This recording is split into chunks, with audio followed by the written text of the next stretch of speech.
저는 오늘 요한계시록 7장 13절로 17절의 말씀에 의지해서 예수님의 피로 휴거를 준비하라, 이런 제목으로 말씀을 전하겠습니다. 한번 합시다. 예수님의 피로 휴거를 준비하라. 여러분, 이곳에 하나님이 계신다고 믿는 사람은 아멘 하십시다.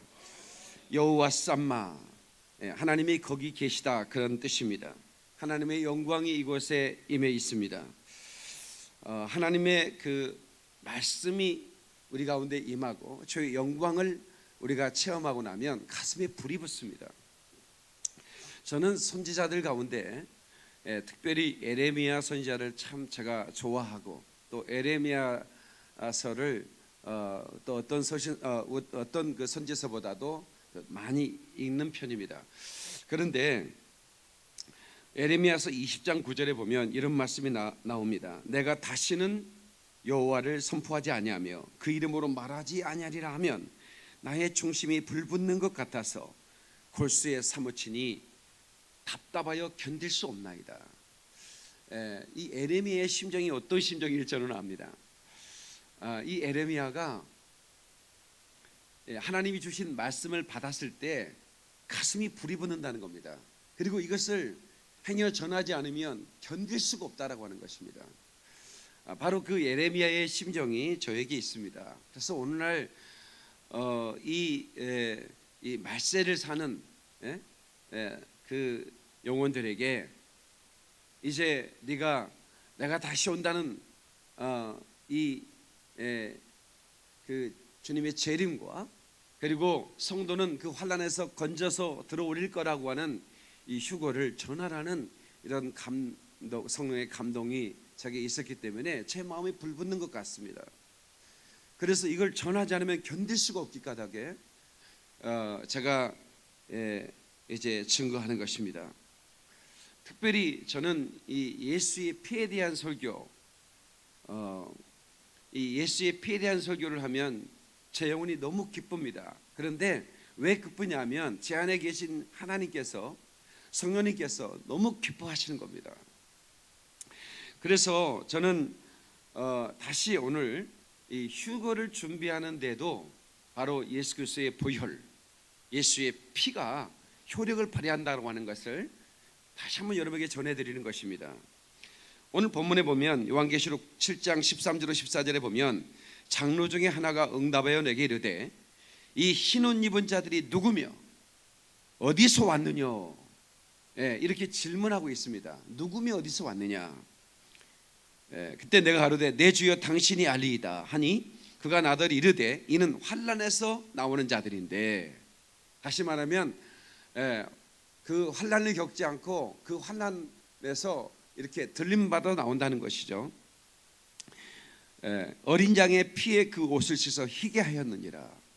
그러니까 어린 양의 피, 곧 예수의 피로 씻어 희게 된 자들이 바로 휴거된다라고 하는 말씀을 하고 있는 것입니다. 아멘이시죠? 제사장의 임무, 구약 성경의 제사장의 임무는 속죄제를 드리는 것입니다. 다시 말하면 다시 그 오실 예수의 그 피를 믿고 양의 피를 그 쏟으며 피를 뿌리며 그 피를 적용하며 속죄 제사를 드리는 것입니다. 오늘날도 너희는 왕 같은 제사장이라고 그랬기 때문에 우리 모두는 제사장들입니다. 그리스도로부터 우리에게 왕의 직분을 받고 제사장의 직분을 받은 자들이에요. 그러므로 제사장의 직분은 뭐냐면 속죄 제사를 드려야 됩니다. 날마다 날마다 자기의 그 죄를 정결케 하는 속죄 제사를 자기를 위하여 드릴 수 있어야 되는 것입니다. 성도 여러분, 그러므로 오늘 또 저와 여러분의 입술에 나오는 고백은 나는 예수의 피를 믿습니다. 다시 나는 예수의 피를 믿습니다. 다시 한번 다시 나는 예수의 피를 의지합니다. 예수의 피를 의지하고 예수의 피를 믿는 자들에게는 바로 그 피의 효력이 나타나는 것입니다. 그래서 우리는 듣고 또 들어도 그 예수의 피의 찬양을 또 하고 또 하고, 그래서 영원토록 내 할 말 예수의 피밖에 없네, 나의 죄를 씻기는 예수의 피밖에 없다고 우리가 매주간 찬송을 하지 않습니까? 예, 여러분 이거 커튼콜이라는 말 아십니까? 커튼콜. 예, 여러분 그 오페라에서 그 오페라가 끝나면 커튼이 쫙 이렇게 쳐지면서 조명이 서서히 어두워지죠. 그리고 공연이 끝났다는 얘기입니다. 그런 관객들은 이제 그 무대에 커튼이 드리워지고 그리고 조명이 어두워지는데도 불구하고 계속 박수를 일어서서 치는 거예요. 계속 박수가 멈추지 않으면 다시 커튼이 열립니다. 그리고 재공연을 하는 겁니다. 다시 오페라 가수가 노래를 부르는 거예요. 이걸 커튼콜이라고 그래요.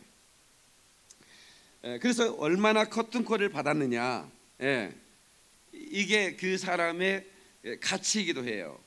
디바 마리아 칼라스라고 하는 이 오페라 가수가 1956년, 굉장히 오래된데, 뉴욕 메트로폴리탄 오페라 컴백 무대에서 토스카 역을 불렀는데 무려 16번의 커튼콜을 받았다라고 합니다.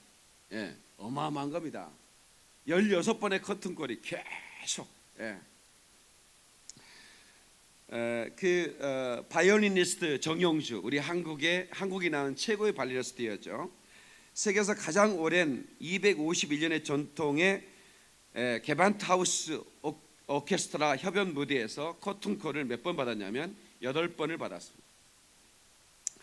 그러니까 똑같은 그 곡을 계속 불러다니는 거죠. 그게 커튼콜입니다.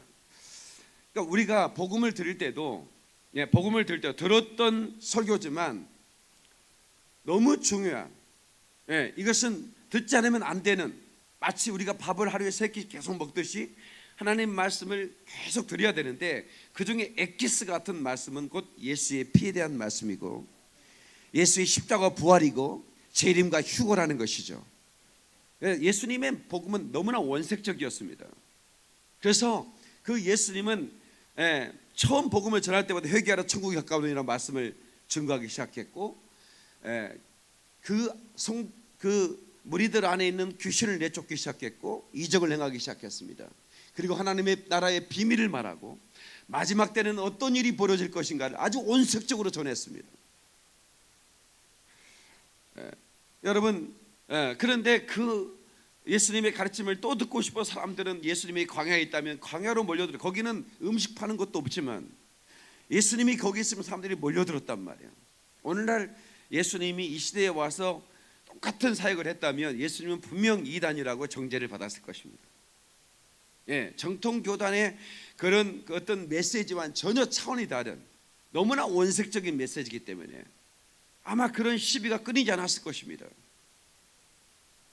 신명기 6장 5절에 보면 이스라엘의 국민교육헌장이라고 그래요. 신명기 6장 5절은 너는 마음을 다하고 성품을 다하여 힘을 다하여 내 하나님 여호와를 사랑하라. 내 자녀에게 부지런히 가르치며 집에 앉았을 때든지 길에 행할 때든지 누웠을 때든지 일어날 때든지 이 말씀을 강론할 것이며, 그냥 계속. 그래서 이스라엘 백성을 매주자라고 그래가지고 그 문 입구에 하나님 말씀을 새겨놓고 들어갈 때는 나갈 때는 보게 하고 손목에 세워놓고 그들은 늘 손에 놓고 말씀을 이렇게 봤던 말씀은 또 말씀을 핫가다. 다시 한번 핫가다. 이 핫가다는 말은 입을 열어 그리고 큰 소리로 외치는 겁니다. 무엇을? 하나님의 말씀을. 이 핫가다 하는 사람들이 굉장히 두뇌가 발달된다고 그래요. 그래서 우리나라도 이 핫가다 교육, 그러니까 일반 학교에서는 할 수 없으니까 이제 기독교 대안학교에서는 이 핫가다 교육을 시킵니다.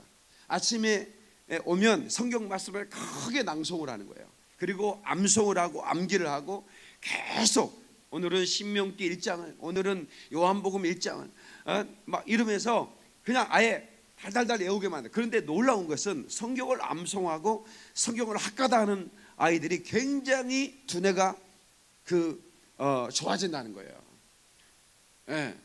그리고 그네들이 사춘기가 없이, 사춘기에 이런 반항기가 없이 그냥 이것들이 그냥 하나님 말씀을 통해서 지나가 버려요. 그래서 여러분 이스라엘에는 사춘기가 없어요. 왜냐하면 성인식을 14세에 해버리거든. 성인이 되어버리는 거예요. 그러니까 너희는 성인이다. 그래서 성인식을 합니다. 그러니까 나는 사춘기네 하고 이렇게 뭐 중2병 이런 거 없습니다.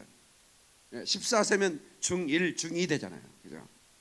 왜냐면 하나님 말씀으로 날마다 학가다 시켜버리니까 얘네들이 그 말씀 앞에서 순종하면서 아주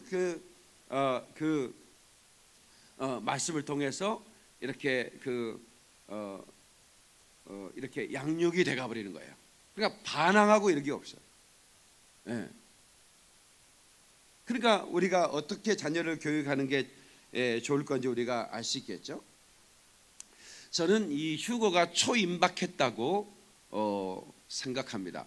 여러분 시한부 종말론자는 어느 때 온다고 날짜를 못 박는데 저는 그건 너무나 잘못다고 생각합니다. 그러나 우리는 종말의 징조를 보고 이게 어느 때까지 타임라인, 그러니까 어느 때까지 임박했는지를 우리는 알 수 있어요. 그래서 이 휴거 도적같이 올 것이다 라고 했는데 이 휴거는 저는 이 카운트다운이 시작됐다고 저는 믿습니다. 그래서 우리 성도들에게 깨어있자라고 말하고 싶은 거죠. 옆 사람에게 우리 깨어있읍시다 하고 인사하십시다. 깨어있는다는 것은 뭐냐? 사모한다는 것입니다. 다 깨어있는다는 것은 사모한다는 것이다. 제가 오늘 주보 칼럼에 썼는데 데려감을 당한다는 말은 파라람마노라는 단어를 사용하고 있어요. 데려감을 당한다. 이게 헬라어인데 한번 합시다. 파라람마노. 그러니까 요한복음 14장에 내가 초소를 예비하면 너희를 나 있는 곳에 있게 하겠다. 여기에 있는 단어가 파라남바노예요. 그리고 또 마태복음 24장에도 이렇게 주님의 재림과 휴거를 말하고 있는데 거기에도 이런 단어가 쓰임 받고 있고, 그러니까 하나님이 이렇게 데려가신다는 겁니다. 근데 이 데려가는 게 이게 랩처라는 말이 사실은 이렇게 이제 들어 올린다 이런 얘기로 제가 지난주에 설명을 해드렸잖아요. 근데 이게 하나의 확 채간다는 거거든요. 하나의 납치, 이렇게 납치해 간다. 그런 뜻인데 이게 도적질해 간다 이런 그런 표현으로 비유로 예수님께서 말씀하셨어요. 도적같이 임한다. 그래서 예수님께서 진짜 보물들을 취해가는 거죠. 그러니까 도적 맞아야 돼 우리는. 예수님이 이건 가치가 없으니까 내가 가져가지 않을 거야 라고 하는 대상이 되어서는 안 되는 거예요. 그러니까 예수님이 공중 간임할 때 나팔 소리가 큰 소리가 난다고 그랬어요. 샤우팅하는 호령이 불려 나오는데 올라와라 하는 소리가 들리겠죠. 그리고 각각 이름을 불러 올린다고 그랬습니다. 이제 그것을 성경은 훔쳐간다 이렇게 표현하고 있습니다. 신실한 성도들, 진주 같고 보석 같은 성도들을 훔쳐가는 것입니다. 그런데 어떤 사람이 진주 같고 보석 같으냐? 바로 예수의 피로 정결케 된 사람들입니다. 그러니까 여러분 아무리 그 아름다운 옷으로 치장을 했고 거기에 향수를 뿌리고 향기라도 정말 영적인 눈으로 보면요 그냥 벌거벗은 겁니다. 예수의 생명이 없는 자, 예수의 보혈의 은혜가 없는 자는 벌거벗은 자요, 어둠이 가득한 자요. 거기에 흑암의 냄새가 썩은 그런 그 냄새가 진동하는 자다 이게요. 그러므로 여러분 우리가 영적으로 벌거벗은 자가 되지 않기 위해서는 우리는 의의 세마포를 입어야 되는데 저들이 누굽니까? 그리고 어디서 왔습니까? 했을 때 저들은 어린 양의 피로 이게 씻어진 자들이다. 예수의 피로 말미암아 깨끗게 된 자라고 말하고 있는 거예요. 그래서 휴거로 동참될 사람들은 바로 예수의 피로 깨끗게 된 사람들. 여러분 제가 오늘 또 모자를 처음 오신 분들 많이 계신 것 같은데 전호 목사님 때 모자를 쓰고 한다냐. 제가 이렇게 또 머리를 좀 공개를 좀 지난주에 한 번 더 깎았습니다. 제가 한 번 더 이렇게 머리 사열을 하느라고. 그래서 계속 제가 이 얘기를 할 수밖에 없어요. 궁금하신 분들은 계속 그 생각 때문에 설교가 안 들어올 것 같아서. 그래서 이제 어쩔 수 없이 이렇게 제가 모자를 당분간 씁니다. 내일 집회가 있는데 기도원 집회를 가는데 그 원장님이 나 보고 아마 까무러치지 않을까 싶어가지고 미리 연락을 해놔야 되나 말아야 되나 그래서 안 하기로 했어요. 가서 놀랄 것 같아요. 제가 아프리카도 2번이나 모시고 갔던 그 원장님인데 그 원장님이 제가 이제 아프리카를 보여줬는데 이분이 부를 받았어요. 그러니까 보여주는 게 중요한 거예요. 보는 것은 비전이다, 보여주는 것은 리더십이다 그랬는데 이 기도원 원장님께 제가 아프리카를 보여줬더니 이분이 아프리카를 품었어요. 그래가지고 그 갔다 와서 얼마나 열심히 아프리카를 후원하는지 몰라요. 막 계속 운을 파고 또 막 이 아프리카를 위해서 엄청난 일을 해요. 그래서 목사님 나한테 계속 전화가 와. 아프리카에 두부 공장 하나 세우려고 지금 헌금 열심히 모아놨습니다. 이번에 9월달 나하고 같이 가재. 아프리카 두부 공장을 세워야 된다는 거야. 나는 두부 공장 세울 생각을 안 해봤거든. 아니 두부 공장을 세우고 콩이 있어야지. 콩 심으려고 다 해놨습니다. 농장을 만들어놨고. 그래서 아니 그러면 농사를 지으려면 우물도 다 파놨습니다. 그래서 우물 판 데다 농장을 사놓고 콩을 심어가지고 그 옆에다가 두부 공장을 한대. 그래서 아주 열심으로. 그러니까 역시 이렇게 보여주는 게 저는 중요하다고 생각을 해요. 그래서 목사님 우리 기도원에 와서 한번 집회 좀 해주세요. 그래가지고 제가 이제 가는데 제가 머리 자른 거는 아마 본 적이 없어서 놀랐을 것 같아서. 근데 우리 성도들은 이제 제가 이제 벌써 2주 됐기 때문에 익숙해졌을 거라고 생각을 하고 말씀을 집중해서 모자나 머리 신경 쓰지 마시고 집중해서 들으시기를 바랍니다. 요즘 유튜브를 듣는 분들이 많아가지고 제 설교에 막 이렇게 굉장히 많은 분들이 유튜브를 듣고 오시는 거예요. 지난 금요일에도 한 10명 가까이가 유튜브를 듣고 오셨어요. 그러니까 이제 방송을 쭉 듣다가 유튜브를 검색해 듣는 분도 계시고 어쩌다가 검색을 하다가 제 설교가 이렇게 이제 걸려 들어가지고 그 뒤부터 하루 종일 일산에서 지난주 오신 치과 의사, 그러니까 의사 선생님 가정인데 온 가족이 가족 예배를 내 설교를 틀어놓고 듣고 이렇게 매일 가족 예배 드린다는 게 쉬운 게 아니거든 사실은. 온 가족이 자녀들이 4명이나 되는데 온 가족이 모여서 1시간 이상씩 가족 예배를 드리는 건 쉬운 건 아니거든. 근데 온 가족이 제 그 박인민 목사 설교를 듣고 아주 은혜를 받고 그래서 꼭 만나고 싶다고 해서 왔다고. 너무 감사한 일이죠. 아마 그분들이 이것도 들을 것 같은데 아무튼 우리가 이 말씀을 통해서 그 도전받고 그 말씀을 통해서 흘러가는 그 기름을 받고 나면 너무나 행복한 거예요. 그렇게 이제 은혜를 받은 분들은 제가 마치 그 텔레비 속에 있는 연예인들처럼 느껴지는 거예요. 신기하다는 거야. 유튜브를 계속 시청하다가 저를 갑자기 보면 신기해 보이는 거예요. 저분은 직접 봤다고 하는 게 신기하고 그런 느낌이 드는가 봐요. 집이들은 뭐 맨날 나 보니까 뭐 그런가 보다 하지 그분들은 저를 보면 제일 신기합니다. 여러분 성경은 예수의 피에 대한 책입니다. 성경의 주제는 예수의 피예요. 다 같이 성경의 주제는 예수의 피다. 여러분 국어 시간에 보면 주제를 파악하라고 그러잖아요. 이 글의 주제는 무엇인가 이러잖아요. 그러니까 글을 읽을 때 우리는 주제를 파악을 해야 돼요. 그래야 글을 정확하게 그 책을 읽었다고 말할 수 있죠. 그러니까 성경의 주제는 예수의 피예요. 성경 어디에도 피를 말하지 않는 것이 없어요. 여러분 신기하죠. 제가 머리 사역을 했는데요. 머리에 해골 바가지에다가 좀 이상하다. 해골이라고 하지 말고 뭐라고 해야 되는가? 대갈박이라고 해야 돼? 뭐야? 이거 뭐 좀 수준 있는 말로 두개골. 그렇지. 역시 현성이가 좋은 대학 나와서 아주 다니고 있어서 머리 두개골, 죄송합니다. 대갈박 취소하겠습니다. 이 두개골에다가 이 껍질만 입혀놨는데 여기에 뭐가 있겠냐 했는데 내가 이걸 찔러서 그 뭐 사열해가지고 열 뺀다고 뭐 이런 걸 했잖아요. 내 머리가 장난친 건 아니고 제가 이제 뇌경색, 중풍, 또 치매 이런 거 예방하기 위해서 그냥 하는 겁니다. 근데 이 찌른데 놀랍게 피가 나와요. 그렇게 그 피가 그 뭐죠? 그 어혈이라고 그러는데 어혈은 죽은 피라고 그러잖아요. 근데 이제 의학적으로는 어혈이라고 그래요. 여기에 이제 중금속, 그다음에 바이러스 시체, 그다음에 지방 덩어리 쓸모없는 이런 것들이 떠다니는 거예요. 피 안에, 혈관 안에서. 그게 걔네들은 뭉치고 싶은 성질이 있어요. 자꾸 걔네들 뭉쳐 다녀요.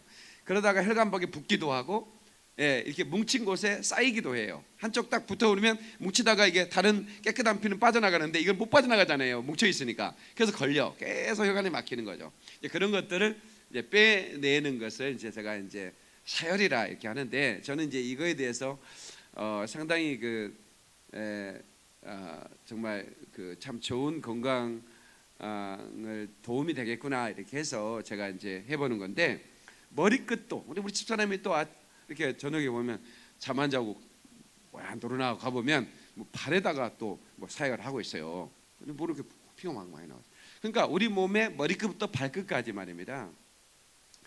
그런 피가 다 흐르고 있어요. 모세혈관을 통해서 그 피가 산소도 공급하고 영양분도 공급하고 또 바이러스 세균들이 들어오면 또 거기 잡아먹고 해서 온 몸이 그 피가 그 역할을 해서 우리 몸이 건강하게 이렇게 살아갈 수 있도록 유지를 하는 겁니다. 근데 성경 창세기부터 계시록까지 피에 대한 주제가 흘러가고 있는 거예요. 성경에는 피 없이는 이해가 안 되는 말씀이에요. 여러분 레위기를 읽으면 레위기에 그렇게 많은 피가 나오잖아요.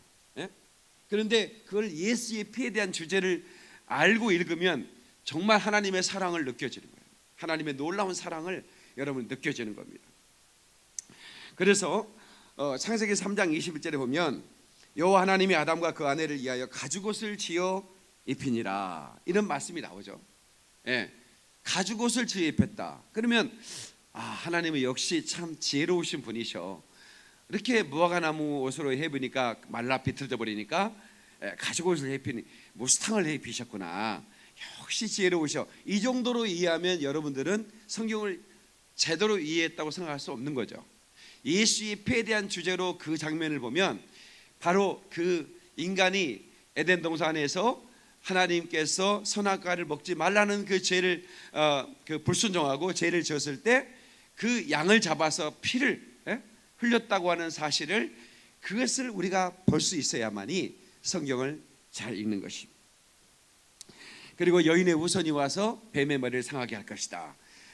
여러분 그 창세기 3장 15절에 그 온시복음이라고 하는데, 그러니까 여인의 후손, 이거는 성경 외에는 어디에도 나오지 않는 단어예요. 어디서 여러분 책에서 여인의 후손이라는 얘기를 들어본 적 있습니까? 남자와 상관없이 여자의 후손으로 온 분이 뱀의 머리, 사단의 머리를 깨버릴 것이라는 이런 비슷한 얘기도 없습니다. 어느 책에도. 오직 성경에만 기록된 책입니다.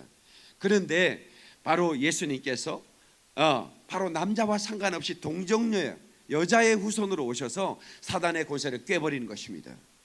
아멘이시죠? 피 흘림으로 말미암아 죄 없으신 그 하나님의 아들 예수의 피가 사단의 권세를 꿰버리는 것입니다. 아멘. 그러므로 레위기 17장 11절에는 이렇게 말합니다. 육체의 생명이 피에 있으며 내가 그것을 너희에게 주어 제단 위에서 너희 혼들을 속죄케 하였나니 이는 혼을 속죄케 하는 것이 피이기 때문이라. 그러니까 우리 그 혼, 생명의 피에 있으므로 그 피가 죄를 속한다. 그러니까 그 혼, 영혼을 속죄케 하는 이런 그 말씀이 기록되어 있습니다. 그러므로 우리는 하나님의 능력을 힘입고 하나님의 아들 예수의 피를 힘입고 우리가 속죄받은 것에 대한 믿음을 가져야 됩니다. 아멘이시죠? 제가 이 휴거 설교를 하는데 여러분 마음에 두려움이 있다면 안 됩니다. 이 휴거는 아름답고 황홀한 휴거라고 말씀했습니다. 우리에게는 소망의 책입니다. 우리에게는 요한계시록은 구원과 심판에 대해서 말하고 있어요. 요한계시록은 우리에게는 구원의 책이에요. 요한계시록. 그러나 믿지 않는 자들에게는 심판의 책이죠. 그렇지 않습니까? 그래서 우리는 이 성경의 그 주제, 요한계시록의 주제도 마찬가지죠. 어린 양의 피로 구원받은 속죄받은 자들은 환난을 피하여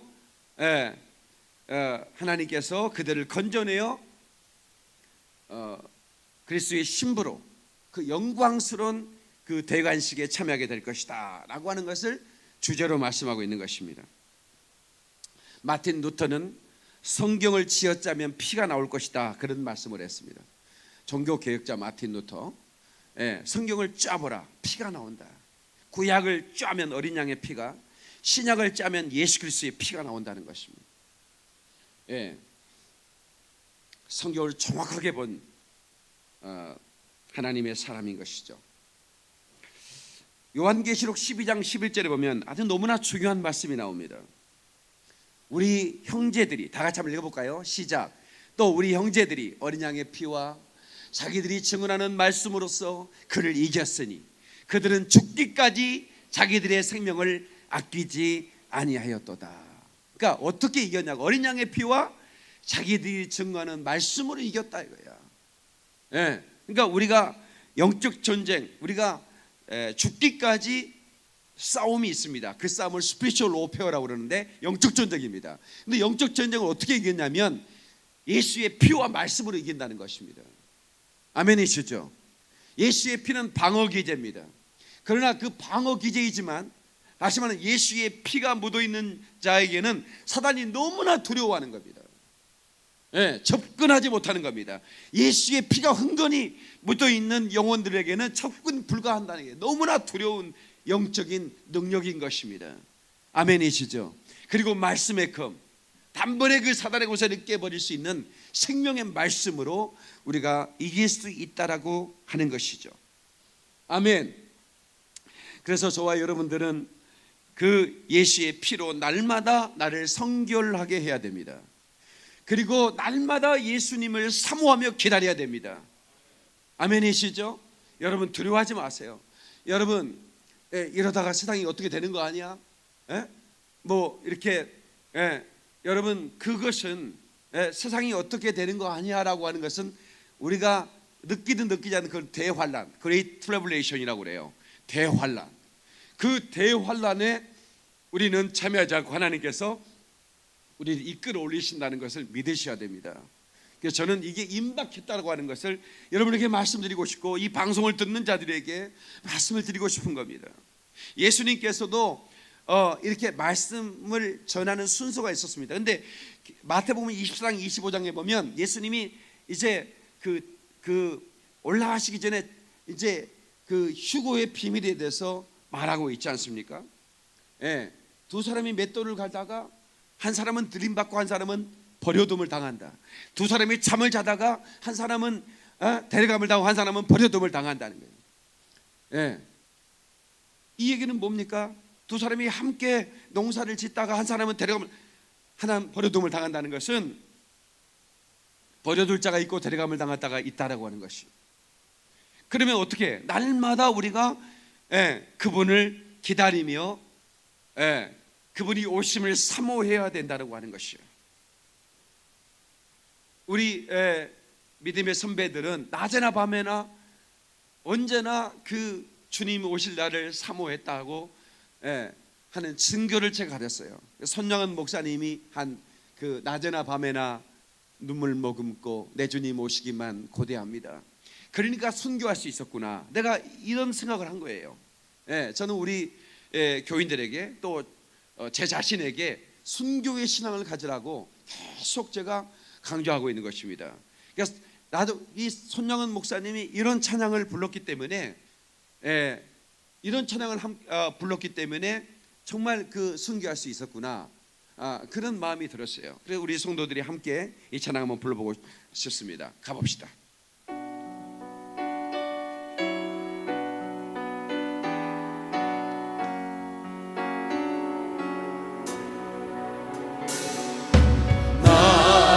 낮에나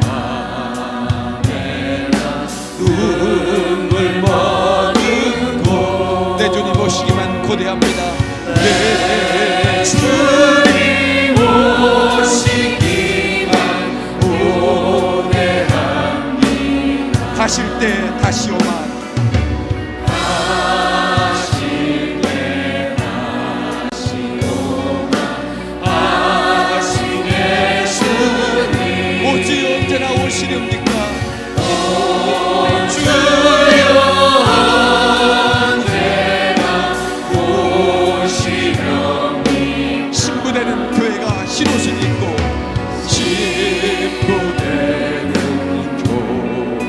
교회가 흰 옷을 입고 기름 준비 다 해놓고 기다리오니 기름 준비 다 해놓고 기다리오니 부족같이 오시마고 보석같이 오시마고 하신 예수님 오지 언제나 오시렵니까? 오주여 언제나 오시렵니까 천년을 하루같이 기다린 주님 천년을 하루같이 기다린 주님 내 영혼 당하는 것 볼 수 없어서 내 영혼 당하는 것 볼 수 없어 이 시간도 기다리고 계신데 주님 이 시간도 기다리고 계신데 주님 오직 이 시간이 오시옵소서 오주여 이 시간에 오시옵소서 하나님께 박수를 그를 노래 할렐루야.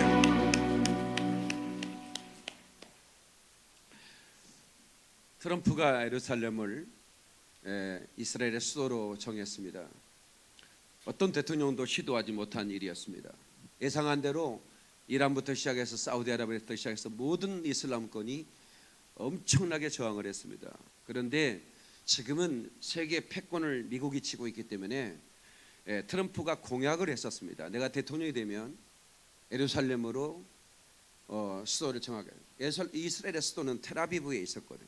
감히 예루살렘으로 할 수가 없었던 게 워낙 아랍권의 이슬람권의 저항이 강했기 때문에 예루살렘을 수도로 정하면 마치 전쟁이 일어날 것 같은 느낌을 받았기 때문에 미국 어느 대통령도 시도를 못했습니다. 그런데 트럼프는 대통령이 되자마자 예루살렘 날아가서 통곡의 벽에서 기도한 다음에 그리고 기자들 앞에서 지금부터 미국 대사관을 예루살렘으로 옮길 것이고 그리고 예루살렘으로 이제 이스라엘 수도가 되게 하겠다. 이것은 무엇을 의미할까요? 여러분 우리가 무화과나무 비유를 배우라 그랬습니다. 그러니까 이것은 굉장히 중요한 사인입니다. 이제 마지막 때 우리 어르신들이 뭐 좀 애들이 좀 반항하고 그러면 아유 말세다 말세 그랬는데 그분들이 말세다는 의미를 알고 계시는지 모르겠지만 성경은 이 말세의 지말의 사건들을 분명히 말하고 있습니다. 그래서 세계에 지금 이 평화가 갑자기 이제 깨져나가고 마치 뭔가 세계가 재편되어가는 느낌을 받고 있지 않습니까, 여러분? 전에는 굉장히 중국하고 미국도 친하게 지내면서 대수를 싸우지 않고 이렇게 흘러갔어요. 그런데 지금 미사일을 막 함대를 여기 세운다고 중국이 막 어마어마하게 막 신경을 쓰고 이렇게 하는 이유가 뭘까요? 이제 이런 조짐들을 여러분 이 목사는 기도하는 목사고 또 늘 말씀을 전하는 목사이기 때문에 그 기도하는 목사에게는 통찰력이라는 걸 있습니다. 시대를 보는 통찰력. 이제 앞으로 우리나라는 전쟁 이후에 잿더미 같은 나라에서 엄청난 고속 발전을 해왔죠. 어느 나라도 우리나라만큼 눈부시게 발달한 나라는 없습니다. 다시 말하면 보조를 받던 나라가 늘 막 옥수수, 강냉이 가루, 그 다음에 막 헌옷들 막 배 막 바리바리 싣고 와가지고 이렇게 동네마다 나눠주고 이런 나라가 그 어려운 나라를 돕는 나라로 변한 나라는 대한민국밖에는 없습니다.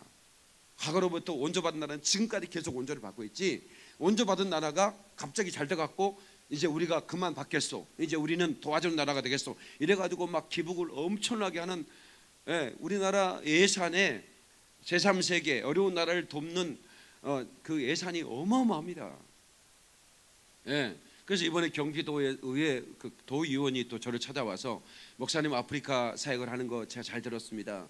목사님 아프리카의 프로젝트를 저한테 이렇게 만들어 주시면 제가 도의회, 우리 경기도 안에서 예산이 어마어마하게 많은데 그거 배당해서 가능하면 목사님 아프리카 사역을 도울 수 있도록 하겠습니다. 저한테 도의원이 찾아왔어요. 그러니까 지방자치제도 그런 예산이 어마어마하게 있고요. 그리고 국가적인 예산도 어마어마하게 있습니다. 그런데 이 나라가 이제 지금 휘청거리고 있습니다. 이제 이게 앞으로 어떻게 될지 누구도 예상할 수 없지만 그러나 쉽지 않은 게임이 될 거라고 저는 예상을 합니다. 그래서 여러분들이 주님이 재림이 가까웠다고 해서 우리가 하던 일을 중단할 필요도 없고, 또 기도원 들어가서 기도나 하자 이렇게 돼서는 안 되는 것입니다. 하던 일을 더 열심히 해야 되죠. 그러나 도적같이 오심하고 하신 예수님의 그 경고의 말씀을 새겨드려야 되는 때가 됐다라고 하는 것입니다. 우리 성도를 환난과 진노 사이에 놓아두고 환난이 그 큰 환난이 시작되지 않는다라고 하는 것이죠. 하나님이 곧 우리를 이렇게 랩처에 갈 거라고 저는 믿기 때문에 우리 성도들에게 이것을 그냥 흘러 듣지 마시길 바라는 것입니다. 당장 내일이라도 휴거가 있을 수 있습니다.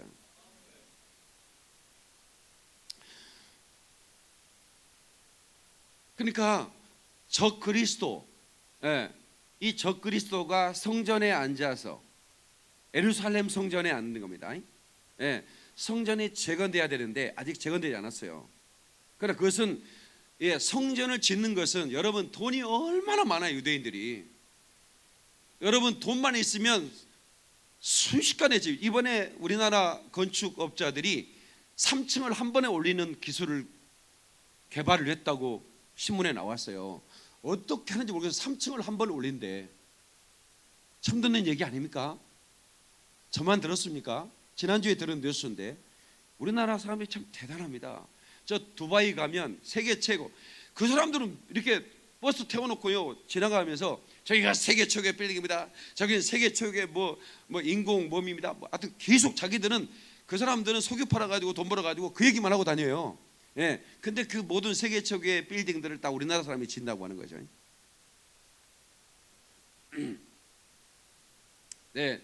아무튼 우리가 이런 그 상황 속에서 우리 나라가 상당히 어려워질 거라는 현실들은 우리가 느끼고 있습니다. 미국에서 우리를 끝까지 우리를 친구로, 동맹으로 여기고 갈 것인가? 그것도 의문입니다. 제가 볼 때는. 그래서 제가 지난주 금요일에 그런 말씀했어요. 미국은 전쟁을 할 때 그냥 전쟁을 일으키지 않습니다. 그 전쟁을 일으킨 지역에 있는 미국 시민권을 가진 사람들입니다. 미군 시민권을 가진 사람을 반드시 먼저 빼낸 다음에 전쟁을 일으키죠. 여기도 지금 시민권 가진 사람 몇 분 계시죠. 근데 이분들은 훈련도 합니다. 여기 한국에 전쟁이 일어나면 미국의 비행기가 오고 그 비행기를 탑승하고 빠져나가는 훈련을 합니다. 우리나라는 민방공 훈련하죠. 공습이 시작되면 아파트 지하로 들어가라. 여러분 그 현대 아파트가 참 잘 지어놨어요. 제가 이 현대 아파트는 제가 에어컨 이거 라인을 하나 빼려고 이게 구멍을 뚫잖아요. 그래서 에어컨 라인 빼는데 몇 번을 실패하는 거예요. 그 기사님이 왜 실패하냐면 철근을 어마어마하게 받아놨어요. 자기가 에어컨 기사 몇십 년 생활하면서 이렇게 철근을 막 심하게 박아놓은 아파트 처음 봤대. 그러니까 여러분 혹시 지진이라든가 미사일 날라오면 현대아파트로 오세요. 근데 현대아파트로 올 게 없는 게 교회로 오시면 돼요. 왜냐하면 여기는 수영장이어서 우리 교회는 이곳이 바로 수영장이었습니다. 수영장은 물을 담아놓은 무게가 어마어마하기 때문에 이거는 이 현대아파트보다 현대아파트 앞에 있는 우리 이 김포영광교회를 철근은 마지막 철근 덩어리로 만들어놨어요. 그러니까 김포가 지진이 7.5로 일어나가지고 다음으로 해도 이 건물만 살아남습니다. 내 말이 틀린가 맞는가 지진이 일어나보면 압니다, 진짜. 그러니까 집이든 어디로 가냐면 지진이 일어나갔다, 미사일을 날라온다, 무조건 교회로 오세요. 같이 기도하다 죽게. 근데 일단은 미사일은 날라오도 이게 여기 유리창만 여기 창만 무너지지 건물은 무너지지 않아요. 얼마나 단단히 집어넣는 몰라. 어마어마합니다. 이게 이 기둥들 보세요. 어마어마하게 해놨습니다. 이게 수영장은 특별하게 이게 그 뭐죠? 이런 그런 그 구조물을 만들어야 되고 그런 게 있어요. 감리가 아주 굉장히 심합니다. 왜냐하면 무게가 어마어마하기 때문에 그렇습니다. 제가 왜 이런 얘기를 하냐면 그러니까 미국이라는 나라가 우리나라를 이제 그 동맹으로 여기지 않고 만약에 전쟁을 시도를 한다라고 한다면 이제 빼낼 거라는 거죠. 우리나라 안에 미국 시민교회가 수만 명이 있죠. 그 수만 명을 어떻게 실어가냐? 그 간단합니다. 비행기 하나에 여러분 대형 수송 비행기는 1000명 이상의 그 사람들을 실어 가잖아요. 그 3만 명 해봐야 300대면 실어 가버립니다. 전국 공항에 잠자리 때처럼 날라와 가지고 문자가 다 날아가죠. 왱 하는 핸드폰에 벨소리가 울리면 그 어떤 수단과 방법을 가리지 말고 공항으로 오라는 다 훈련이 돼 있습니다. 새벽에 와가지고 다 빼가버리고 그리고 공습이 시작되는 거예요. 그런 것처럼 이 휴거도 마찬가지입니다. 하나님께서 이 땅을 더 이상 이제는 심판해야겠다. 임계점에 이르면 먼저 그리스도의 신부들, 그러니까 휴거가 준비된 성령의 인침받은 하나님의 사람들을 먼저 끌어올리는 거죠. 끌어올린 다음에 환란이 시작되는 것입니다. 그리고 나서 7년 동안의 시간이 주어지죠. 7년 대환란입니다.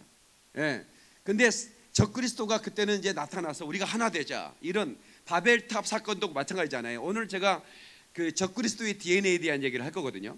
너무 신기하게 선수는 바뀌어도 전략은 하나도 바뀌지 않고 건재합니다.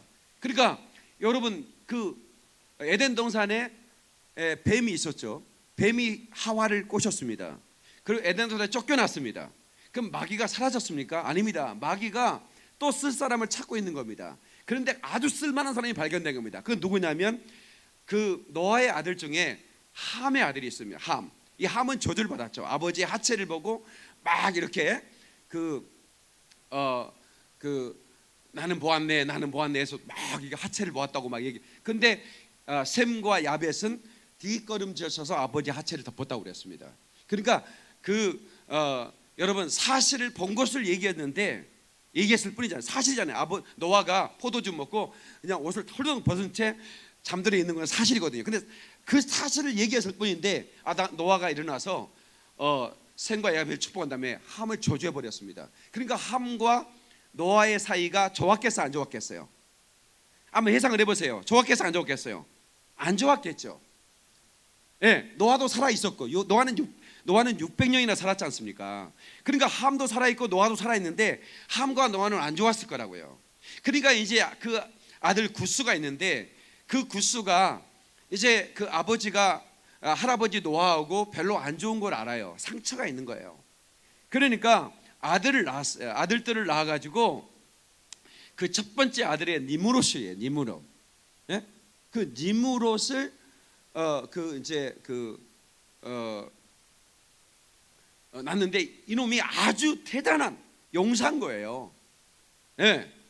막 가슴에 털도 나고 대단한 그 싸움꾼이고 사냥꾼이고 용사인 거예요. 그래가지고 이름을 뭐라고 줬냐면 태어나자마자 니므롯이라고 줬다고. 그 니므롯이란 말은 배반자라는 거예요. 반역자라는 거예요. 왜 왜 그런 이름을 줬을까요? 그 아버지가 예? 그 함의 손자거든요. 예, 그 니므롯이. 근데 그 니므롯이 예, 그 아버지의 한을 풀어주자. 그래서 노아가 섬기는 하나님을 대적하기 시작한 거예요. 그래서 마귀는 이 니므롯을 통해서 바벨탑을 쌓게 만든 거죠. 바벨이란 말은 혼돈이란 뜻입니다. 혼돈은, 근데 이 바벨론이라는 말은요, 바벨탑이라는 말은 거기서 처음 창세기에 등장하는데 나중에 바벨론이라는 나라가 세워지죠. 그리고 페르시아에 망해버립니다. 이 지구상에 바벨론이라는 국가는 없어졌어요. 페르시아한테 망해가고. 그런데 계시록 18장에 보면 바벨론이 멸망할 거다 이렇게 얘기했습니다. 이게 무슨 얘기입니까? 바벨론을 무너뜨린다는 거예요. 그 얘기는 마귀의 나라가 부서진다는 거예요. 그러니까 마귀는 끊임없이 선수가 교체가 돼도 마귀의 나라는 건재하는 거예요. 여러분, 김일성이 1992년도에 죽었습니다. 제가 88년도 제대했는데 내가 군대에 있을 때 김일성 죽었다고 조기가 올라가가지고 난리가 났어요. 휴가 간 사람 다 들어오고, 그래가지고 비상 걸려가지고요 군화도 벗지 못하고 일주일 동안 잤습니다. 예, 김일성이 죽으면 전쟁이 일어날 것 같으니까. 그런데 안 죽었어요. 가짜였어요. 그리고 내 제대한 다음에 죽었는데, 김일성이 죽으니까 이제 북한은 이제 우리 북한의 압류되어 있는 그 백성들이 다 해방되고 자유가 될 거다 이렇게 생각을 했지만, 더 센 김정일이 나타났고, 김정일 또 오래 살았습니다. 그리고 이제 김정일이 죽고 나니까 이제 평화 올 것 같았는데 더 센 사가 나타나잖아요.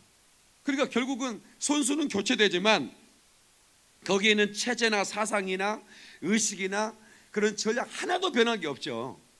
하나도 변한 게 없습니다. 그런 것처럼 오늘날도 마찬가지입니다. 마귀는 끊임없이 시대가 바뀌면 그 마귀가 쓰는 사람이 바뀔 뿐, 그들의 어떤 그 사상과 이것들은 하나도 변함이 없이, 그러나 이것은 마지막 이제 국가 마국의 전쟁이죠. 아마겟돈 전쟁인데, 이때 하나님의 군대가, 그 영적 전쟁을 말하거든요. 그 마귀의 군대가 완전히 부서져 버리는 겁니다.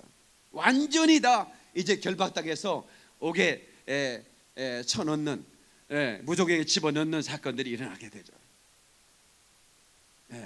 그러니까 그 전에는 자기 때가 얼마 남지 않아서 우는 사람처럼 집어삼킬 자를 찾고, 지금 얼마나 마귀가 할 수만 있으면 단 한 사람이라도 미혹하려고. 미혹이 뭡니까? 진리와 미혹 사이에는 한 끗 차이입니다.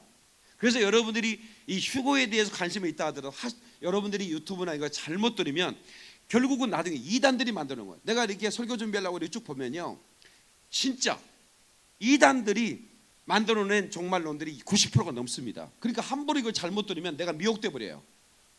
미혹돼 버립니다.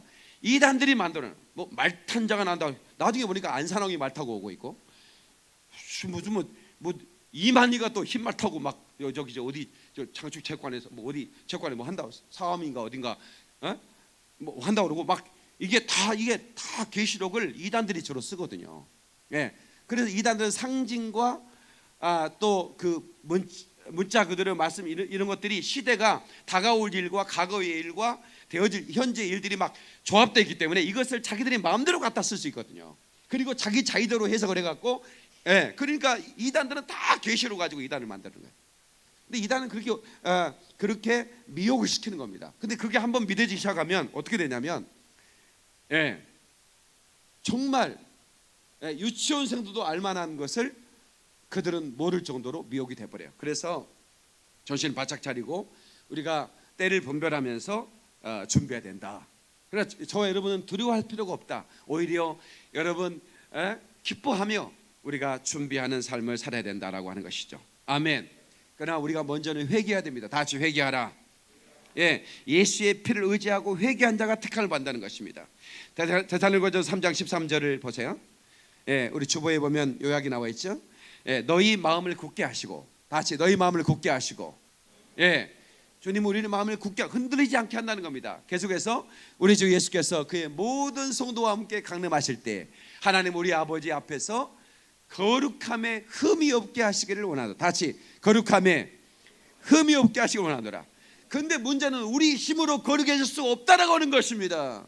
우리 힘으로 거룩할 수 있다면 주님은 오시지 않았습니다. 피 흘릴 필요가 없는 것이죠. 그러나 우리 인생은 스스로 거룩할 수가 없기 때문에 예수의 피를 힘입어 우리 거룩해져야 된다는 것입니다. 아멘이시죠? 마태복음 24장 3절 31절에 그때 인자의 징조가 하늘에서 보이겠고 그때 땅의 모든 족속들이 통곡하며 그들이 인자가 구름을 타고 능력과 그 영광으로 오는 것을 보리라. 저가 큰 나팔 소리와 함께 천사들을 보내리니 저희가 그 택하신 자들을 하늘 이끌어서 저까지 사방에서 모으리라. 아멘. 예. 그러니까 대환란의 남겨서 통곡하는 무리가 있을 수 있어요. 혹시라도 여러분 우리 성도들이 다 휴거되었는데 목사님이 사라져 버렸고 우리 교회인 성도들 대부분이 사라졌는데 내가 남았다. 예. 이러면 어떻게 될까요? 여러분 7년의 대환란 때 적그리스도의 표를 받지 않으면 표를 받지 않고 순교로 그것을 이긴 사람들은 다시 그 7년 환란이 끝날 그 즈음에 그 사람들은 구원을 받습니다. 성경에 다 나오고 있죠. 나중에 그건 하나씩 풀어드릴 겁니다. 그러니까 남았다면 무조건 순교해야 됩니다. 다른 길이 없습니다. 엄청난 환란이 있을 거죠. 엄청난 환란이 있을 것입니다.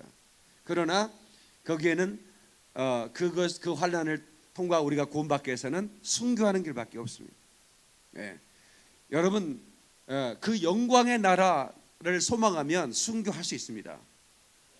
정말 순교할 수 있습니다. 그러니까 두려워하지 마시고 전 그렇게 여러분들이 준비되기를 간절히 바라겠습니다.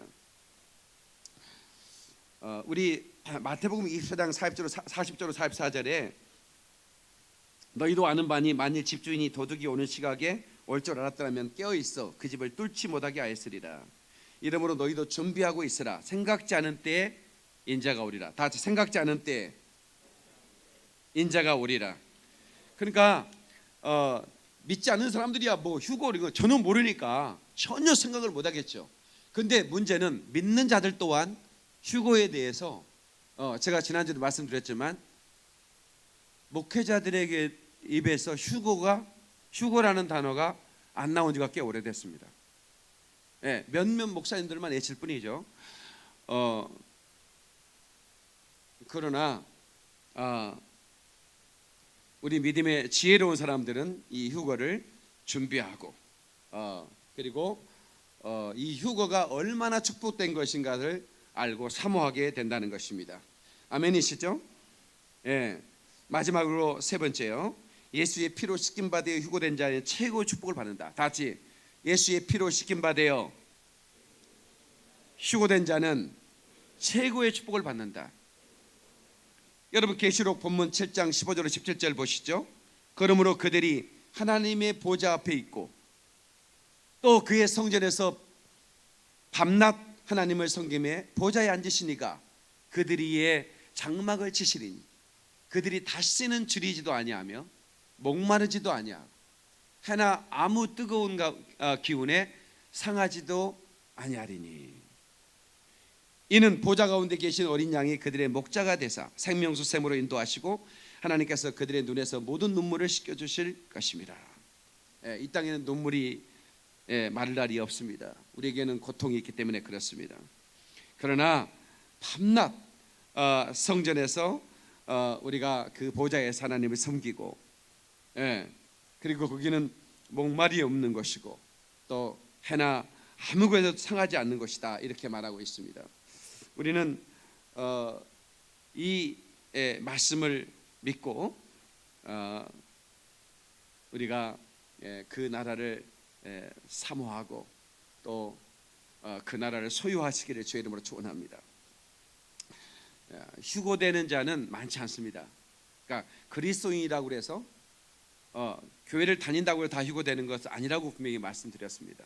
준비된 사람들, 기름 준비한 5 처녀. 그러나 기름 준비하지 않은 처녀는 들림받지 못한다고 그랬습니다. 그래서 기름을 준비해야 된다. 이 휴거되는 사람들은 그래서 하늘나라의 특권층이 되는 것입니다. 다시 말하면 VIP가 되는 겁니다.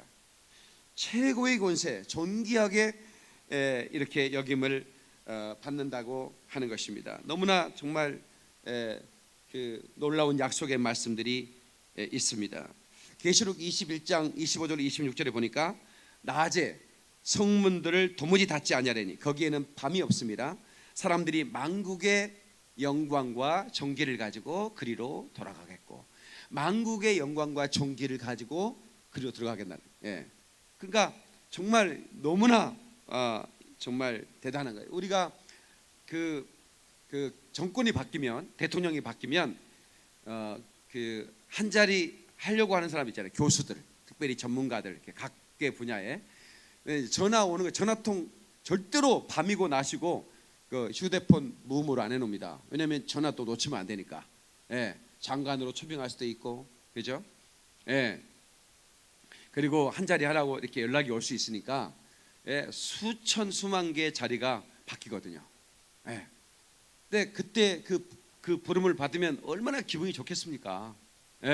근데 이제 우리는 천하만국, 그 영광과 그 존귀를 가지고 들어오도록, 다시 말하면 각 나라의 대표로 최고의 존귀한 자리로 하나님이 이끌어 올린다는 것입니다. 이게 얼마나 되나 영원한 권세, 아멘이시죠?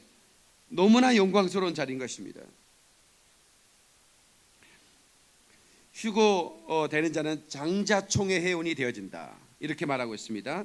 계시록 히브리서 12장 23절 이렇게 말하고 있습니다. 히브리서 12장 23절.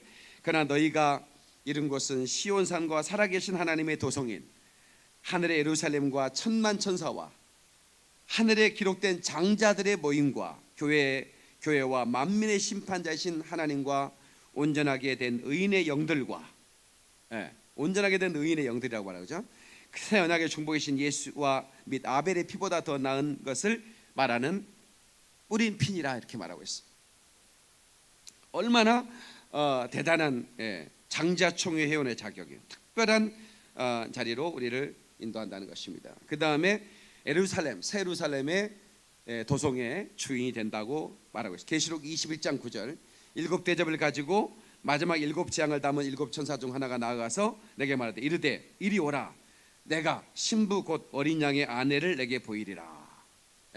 그러니까 원수들 앞에서 마지막 일곱 대접의 재앙이 이제 뿌려질 때 이제는 끝나는 거거든요. 세상에 마귀는 완전히 부서지는 겁니다. 그때 이리 오라 하면서 내 어린 양의 신부를 소개한다는 겁니다. 그가 누굽니까? 저와 여러분들이죠. 아멘 하십시다.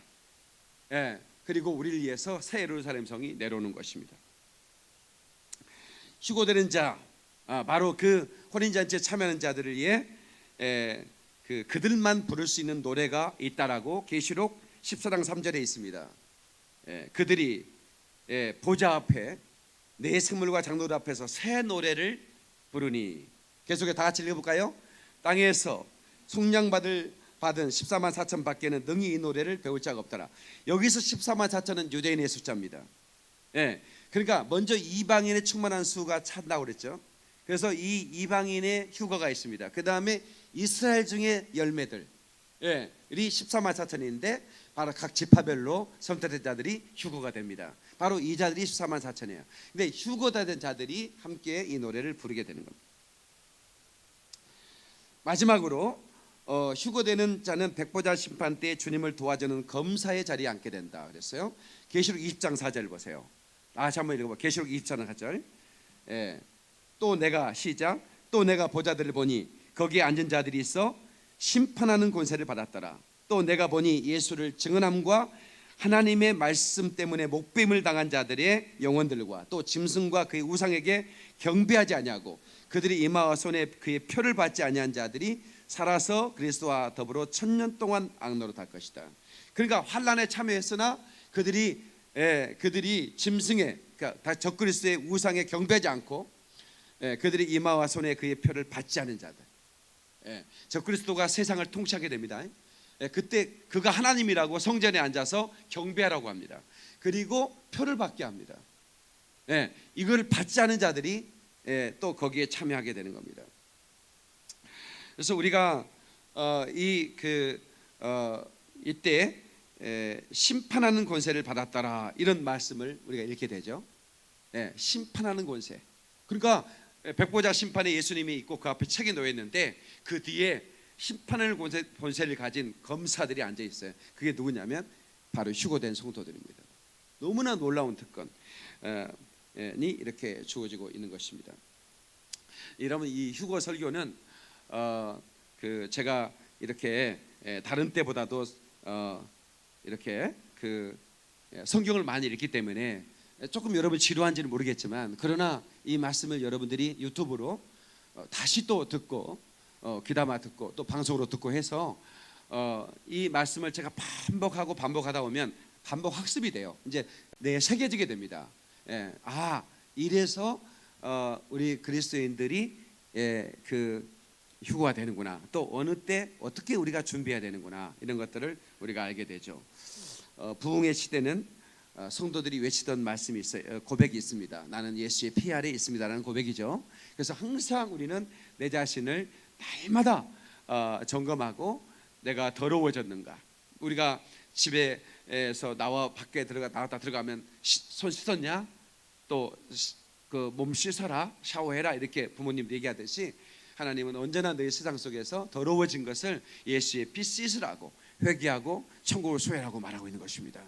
그래서 예수님 오실 때 거룩한 신부로 발견되길 바랍니다. 흠 없이 발견되기는 성도가 되기를 주의 이름으로 축원합니다. 주의 이름으로 축원합니다.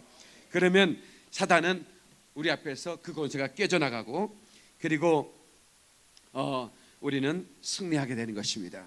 마지막 날이 임박한 이때에 우리 성도들은 날마다 깨어란 말은 관심을 가지고 watch always, 언제나 지켜보라는 거죠. 이 세상을 징조를 바라보면서, 말씀을 읽으면서, 그리고 내게 주신 사명을 감당하면서 긴장감 있게 도적이 언제 온가를 지켜본 것처럼 나를 이끌어갈 주님이 언제 오실까를 사모하면서 기다리는 그런 성도가 되기를 예수 이름으로 축원합니다. 예수 이름으로 축원합니다. 깨닫는 박수령과 그러리 할렐루야. 두 손 붙들고 기도하겠습니다. 주님 다시 오실 날을 사모합니다. 낮에나 밤에나